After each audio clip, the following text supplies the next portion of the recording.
BJP नारा देती है साफ नीयत सही विकास, लेकिन अगर नीयत में ही खोट है तो फिर काम कितने दिन चलेगा?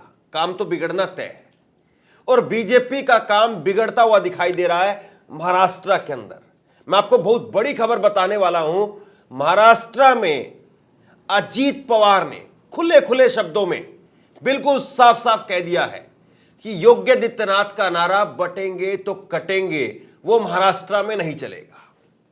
सबसे बड़ा सवाल यह है कि योगी आदित्यनाथ का नाम लेकर के अजीत पवार बोल रहे हैं, लेकिन क्या केवल योगी आदित्यनाथ ही बटेंगे तो कटेंगे बोल रहे हैं? इस वक्त में तो चाहे नरेंद्र मोदी हो, चाहे अमित शाह हो, चाहे योगी आदित्यनाथ हो, चाहे देवेंद्र फडणवीस हो, भाजपा के तमाम नेता इसी नारे पर तो चल रहे हैं। तो इसका मतलब क्या समझा जाए?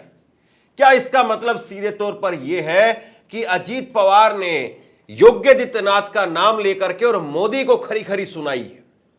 क्या अजीत पवार खुल करके इस बात को कह रहे हैं कि ये बटेंगे तो कटेंगे का नारा महाराष्ट्र में बहुत बैकफायर कर रहा है और अजीत पवार इस बात को लेकर के डर गए हैं? पहला सवाल। दूसरा सवाल, नवाब मलिक जो है उन्होंने साफ तौर पर कह दिया है कि मोदी का फोटो हम नहीं लगाने वाले हैं। ये नवाब मलिक भी एनसीपी अजीत पवार के ही नेता हैं और नवाब मलिक ने मोदी का फोटो लगाने से इनकार कर दिया है। बताइए आप क्या वजह हो सकती है इसकी? लेकिन मीडिया में इन चीजों पर बात नहीं हो रही है। मीडिया में इन चीजों पर जो है कोई चर्चा नहीं कर रहा है। एक वीडियो मैं आपको दिखाता हूं जो वीडियो सुप्रिया सनेत ने शेयर किया है और उसके बाद में न्यूज 24 पर फिर से अजीत पवार ने अपनी बात को दोहराया है। यानी एक बात को उन्होंने प्रेस के सामने कहा, मराठी भाषा में कहा, और उसके बाद में हिंदी भाषा में भी फिर से उसी बात को एक नेशनल चैनल पर फिर से दोहराया गया। इसका मतलब कहीं पर अजीत पवार के मन में कोई किंतु परंतु कंफ्यूजन नहीं है। उल्टा अजीत पवार वो बीजेपी को कह रहे हैं कि बीजेपी का ये नारा बैकफायर कर रहा है। सुप्रिया ने लिखा है, महाराष्ट्र में बीजेपी गठबंधन में जबरदस्त सिर फुटअव्वल चल रहा है। अजीत पवार ने न सिर्फ ये कहा है कि नरेंद्र मोदी को मेरे इलाके में रैली करने की जरूरत नहीं है, बल्कि योगी आदित्यनाथ के बटेंगे तो कटेंगे पर भी खरी खोटी सुनाई है। महाराष्ट्र के लोग इस तरह के बयान पसंद नहीं करते हैं। महाराष्ट्र छत्रपति शिवाजी साहू जी, महात्मा फूले और बाबा साहब अंबेडकर की भूमि है। ये अजीत पवार ने कहा है। उनकी विचारधारा सबको साथ में लेकर चलने की है। इसकी तुलना दूसरे राज्यों से ना करें। बाहर के लोग अपने राज्य के हिसाब से बोलते हैं, पर महाराष्ट्र के लोगों में कभी भी भेदभाव नहीं किया है। अजीत पवार महाराष्ट्र का मूड बखूबी समझ गए हैं। महाविकास आघाड़ी की सरकार आ रही है, शायद इसीलिए बीजेपी की नफरती सोच से किनारा कर लिया है। अब आप सुनिए, यहां पर अजीत पवार महाराष्ट्र के मराठी भाषा में वो बयान दे रहे हैं। नीचे उसका हिंदी ट्रांसलेशन भी लगा हुआ है, वो भी गौर से देखिए। मुस्लिम समाजाला डोळ्यासमोर ठेवून त्यांनी हे वक्तव्य कुणी योगी आदित्यनाथ असं तुला कुणी सांगितलं मुस्लिम समाजाला? या बघ, तू काहीतरी अजून त्याच्यात काड्या घालायचं काम करू नको. मी आपल्याला पत्रकार मित्रांनो, तुमच्या सगळ्यांच्या मार्फत महाराष्ट्राला सांगतो, महाराष्ट्र हा शाहू फुले आंबेडकरांचा महाराष्ट्र आहे. तुम्ही इतर राज्यांची महाराष्ट्राची तुलना करू नका. महाराष्ट्रातल्या लोकांना हे अजिबात आवडत नाही. महाराष्ट्रातल्या लोकांनी सातत्याने जातीय सलोखा ठेवण्याचा प्रयत्न केलेला आहे आणि शिवशाहू फुले आंबेडकरांची विचारधारा ही सगळ्या 18 पगड जाती 12 बलुतेदारांना बरोबर घेऊन जाण्याची आहे. त्याच्यामुळं बाहेरचे लोक येतात, ते त्यांचा विचार करून त्या ठिकाणी बोलून जातात, परंतु महाराष्ट्राने हे कदापि मान्य केलेलं नाही. हा आजपर्यंतचा महाराष्ट्राच्या निवडणुकांचा इतिहास आहे. दादा, तुम्ही बारामतीत फिरतात, यावेळेस लीड किती असेल? अब यहां पर ऐसा नहीं है कि अजीत पवार ने इस बात को कह दिया और उसके बाद में अजीत पवार इस बयान से हट गए या अजीत पवार ने कह दिया कि वहां पर मैं कुछ और कहना चाहता था, मेरा मतलब ये नहीं था, मेरा मतलब वो था। ऐसा नहीं है। अजीत पवार ने जो बात वहां पर कही, उसी बात को फिर से न्यूज 24 पर एक इंटरव्यू के दौरान दोहरा दिया। क्या कहा जरा देखिए। अजीत पवार ने बटेंगे कटेंगे बयान के खिलाफ अजीत पवार हैं, ये न्यूज 24 ने लिखा है। यूपी में चलता होगा, महाराष्ट्र के लोग अलग हैं, ये अजीत पवार कह रहे हैं। सुनिए जरा। पर मुसलमान आपको वोट क्यों देगा? आप तो बीजेपी के साथ हैं। बीजेपी की तरफ से योगी आदित्यनाथ आते हैं महाराष्ट्र और कहते हैं बटेंगे तो कटेंगे। आपको मालूम है, मैंने उसके बारे में कहा कि ये शायद यूपी में चलता होगा, महाराष्ट्र के लोग अलग विचारधाराओं के हैं, अलग विचार करते हैं, हम सब साथ साथ रहते हैं। हमारे यहाँ शिवशाहू फुले अम्बेडकर की विचारधारा चलती है। अब आप बताइए, कोई संशय है आपको, कोई डाउट है आपको कि अजीत पवार यहां पर कुछ और कह रहे थे या कुछ और नहीं कह रहे थे? वो सीधे तौर पर कह रहे हैं कि ये बटेंगे तो कटेंगे, ये वाली बात यहां नहीं चलेगी। लेकिन मोदी आज भी इसी बात पर अड़े हुए हैं, क्योंकि मोदी के पास में और दूसरा कोई रास्ता नहीं है। बीजेपी को लगता है कि इसी हिंदू मुसलमान हिंदू मुसलमान हिंदू मुसलमान के जरिए ही जीत सकते हैं, और इसीलिए बीजेपी जो है इस बात पर अड़ी हुई है। मोदी का आज का बयान देखिए आप। मैं बोलता हूं एक है तो सेफ है, महाराष्ट्र की रैली में पीएम मोदी ने कहा।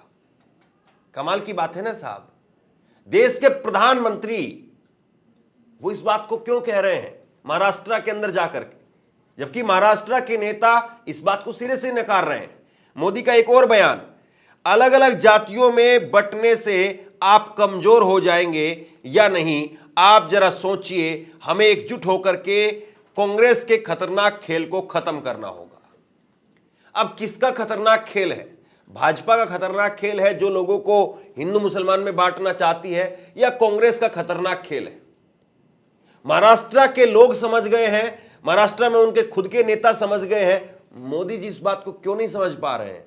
देखिए, हर राज्य की अपनी एक अलग सोच होती है, हर राज्य की अपनी एक पहचान होती है। आप गोवा में जाकर के कुछ नहीं बोल पाएंगे छोटे कपड़ों को लेकर के, लेकिन आप जो है वो दूसरे प्रदेशों में घूंघट या और दूसरे तरीके से उसको लेकर के खूब बोल सकते हैं। आप मेघालय में जाकर के गाय के बारे में नहीं बोल पाएंगे, क्योंकि मुझे पता है भाजपा के अध्यक्ष का बयान आया था। भाजपा के अध्यक्ष मेघालय के, उन्होंने कहा कि मैं बीफ खाता हूं, बीफ यानी गाय का मांस, मैं गाय का मांस खाता हूं, गोमांस खाता हूं, उन्होंने सीधे शब्दों में कहा था, और मेरी पार्टी को इससे कोई दिक्कत नहीं है। आप बताइए कि मेघालय में जो बात सही है वो फिर यूपी में आते आते कैसे जो है वो गलत हो जाती है, हरियाणा में आते आते कैसे लोगों को मार दिया जाता है। हरियाणा चुनाव में भी तो यही किया गया ना, वहां पर एक आदमी को चरखी दादरी में गोमांस का शक के आधार पर केवल चुनाव के अंदर आचार संहिता के बाद में मार दिया गया, और मुख्यमंत्री ने कहा कि यहां के लोग, गांव के लोग, वो अपनी भावनाओं पर कंट्रोल नहीं कर पाते जब गाय की बात आती है तो। और वहां पर मेघालय में बीजेपी के अध्यक्ष कहते हैं मैं गाय का मांस खाता हूं, मेरी पार्टी में इससे कोई दिक्कत नहीं है। और यह खबर मैंने डिटेल में आपको दिखाई थी, ऐसा नहीं कि मैं इस खबर को ऐसे ही बोल रहा हूं। और 2 बार, एक बार नहीं 2 बार उन्होंने चुनाव में यह बयान दिया। वो बात अलग है कि मेघालय में बीजेपी सिर्फ 2 सीटें जीत पाई, विधानसभा की बात कर रहा हूं मैं, सिर्फ 2 सीट बीजेपी जीत पाई। हालांकि 2 सीट लेकर के भी बीजेपी उस सरकार में शामिल हो गई, क्योंकि बीजेपी बगैर सरकार के रह नहीं पाती है। अब बताइए, महाराष्ट्र के अंदर खुल करके बटेंगे कटेंगे बटेंगे कटेंगे ये वाली बात जब दोहराई जाएगी तो क्या महाराष्ट्र के लोग इस बात को स्वीकार करेंगे? और दूसरी तरफ एक और बयान देखिए आप, जो हमारी खबर का अगला हिस्सा है। नवाब मलिक क्या कह रहे हैं? हम अपने प्रचार में पीएम मोदी की फोटो नहीं लगाएंगे। अब बताइए आप, नवाब मलिक उसी गठबंधन का हिस्सा है, एनडीए गठबंधन का, महायुति गठबंधन का। वो अजीत पवार की एनसीपी पार्टी के सिंबल पर चुनाव लड़ रहे हैं, और वो कह रहे हैं मोदी की फोटो ही नहीं लगाएंगे। कमाल की बात है ना भाई, मोदी तो दुनिया के सबसे बड़े नेता हो गए हैं भाजपा की नजर में, मोदी तो विश्व गुरु बन चुके हैं भाजपा की नजर में। इतने बड़े नेता हो गए हैं कि डोनाल्ड ट्रंप की जीत में भी मोदी का हाथ है। वो मोदी जी ने 2020 में नारा दिया था, अब की बार ट्रंप सरकार, तब वो फुस हो गया था, लेकिन अभी जो है उसमें एकदम से आग लगी और रॉकेट की तरह से वो काम करने लगा। मतलब भाजपा के नेता डोनाल्ड ट्रंप की जीत में भी मोदी का हाथ ढूंढ लेते हैं, मोदी का नारा ढूंढ लेते हैं।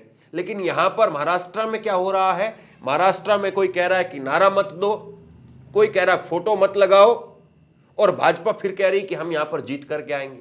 तो भैया फिर कैसे होगा? क्या फिर वही चुनाव आयोग और उसका शेरो शायरी और वही सब कुछ है, उसी के जरिए खेल किया जाएगा? क्या वही एकमात्र रास्ता है जिसके जरिए भाजपा अपना रास्ता तय करती है? नवाब मलिक ने जिस प्रकार से यहां पर बातें कही हैं कि मोदी का फोटो नहीं लगाएंगे, दूसरी तरफ जो है वो भाजपा कह रही है कि हम नवाब मलिक का प्रचार नहीं करेंगे। अगर ये खबरें इंडिया गठबंधन से आ जाए तो टीवी पर कोहराम मच जाएगा, breaking news, breaking news, breaking news. ये इस तरह से खबरें चलाई जाएंगी, लेकिन अब कोई बात नहीं करता है, अब कोई चर्चा नहीं करता है। कमाल की बात यह है साहब कि इसी महाराष्ट्र में जिस तरीके से नवाब मलिक साहब जो है वो फोटो लगाने से कतरा रहे हैं मोदी की, लेकिन क्या वो जवाब दे पाएंगे कि नीतीश राणे जब भाजपा का नेता वो खुलेआम ये कहता है कि मस्जिदों में घुस घुस करके मारेंगे, तो नवाब मलिक का एक सिंगल बयान आया था। केवल मोदी की फोटो नहीं लगाने से क्या उनको लगता है कि मुसलमान जो है वो उनको वोट दे देंगे? आप कब कहां थे उस वक्त में जब भाजपा का नेता नीतीश राणे वो कह रहा था कि मस्जिदों में घुस घुस करके मारेंगे? कहां थे उस वक्त में आप, जब पैगंबर हजरत मोहम्मद साहब को लेकर के बेदगी के बयान जो है जारी किए जा रहे थे, गुस्ताखी के तौर पर जो है बार बार घटनाएं निकल करके सामने आ रही थी? कहां थे उस वक्त में आप? और आज आपको लगता है कि नहीं, मुसलमान जो है इस बात को लेकर के फोटो आप नहीं लगा रहे हैं, इसलिए मुसलमान आपको वोट दे देगा। महाराष्ट्र की राजनीति अपने आप में बहुत अलग अलग तरीके से गुथी हुई है, और महाराष्ट्र की राजनीति जो है जितनी गुथी हुई है उतनी ही बीजेपी के लिए मुसीबत है, क्योंकि बीजेपी में इस बार नरेंद्र मोदी को रैलियां भी ज्यादा करनी पड़ रही है। 2019 के मुकाबले अगर आप देखेंगे तो आज 2024 में मोदी ज्यादा रैलियां कर रहे हैं, ज्यादा जिलों को कवर कर रहे हैं, जबकि बीजेपी 2019 के मुकाबले कम सीटों पर चुनाव लड़ रही है। आप समझिए स्थिति क्या है। स्थिति आज यह है कि बीजेपी 23 सीटों पर चुनाव लड़ने के बावजूद 9 सीटें जीत पाती है। कांग्रेस वहां पर सबसे बड़ी पार्टी है। हरियाणा की हार एक तरफ है, लेकिन महाराष्ट्र का चुनाव दूसरी तरफ है। और हरियाणा की हार बार बार हम लोग बोलते हैं, लेकिन महाराष्ट्र में कोई इस बारे में जिक्र नहीं कर रहा है कि वहां का वोटर, वहां का मतदाता वो हरियाणा को सोच करके कोई वोट करने वाला है। वो एक समय था, उतर गया, और अभी भी 15 दिन का समय बाकी है, 2 हफ्ते का समय बाकी है वोटिंग में। तो बहुत कुछ अभी तो जो है सामने आना बाकी है। और महाराष्ट्र में जिस प्रकार से बीजेपी ने राहुल गांधी का मजाक बनाने के चक्कर में लाल किताब संविधान को जो है बता दिया, जबकि लाल किताब लेकर के, वही संविधान लेकर के रामनाथ कोविंद और नरेंद्र मोदी की फोटो निकल करके सामने आ जाती है, वहां पर बीजेपी चुप्पी साध लेती है। जबकि देवेंद्र फडणवीस राहुल गांधी लाल रंग का आपको संविधान दिखाते हैं तो उसको कहते हैं कि पता नहीं क्या क्या बयान निकालने लग जाते हैं। तो सवाल यह है कि महाराष्ट्र में बीजेपी की दाल क्या वाकई गल पाएगी, जब बीजेपी के अंदर अपने आप में इतने धड़े बटे हुए हैं। बीजेपी के नेता एक साथ एक मंच पर, एक नारे पर, एक विचार पर एक साथ नहीं है, तो बीजेपी कैसे साथ साथ होगी? यह माया नगरी है साहब महाराष्ट्र, और अपने आप में इसमें बहुत सारे रंग छिपे हुए हैं। कब कौन कहां से क्या कलाकारी कर देगा और कब किसके साथ में वहां पर बगावत हो जाएगी अंदर खाने, कह नहीं सकते।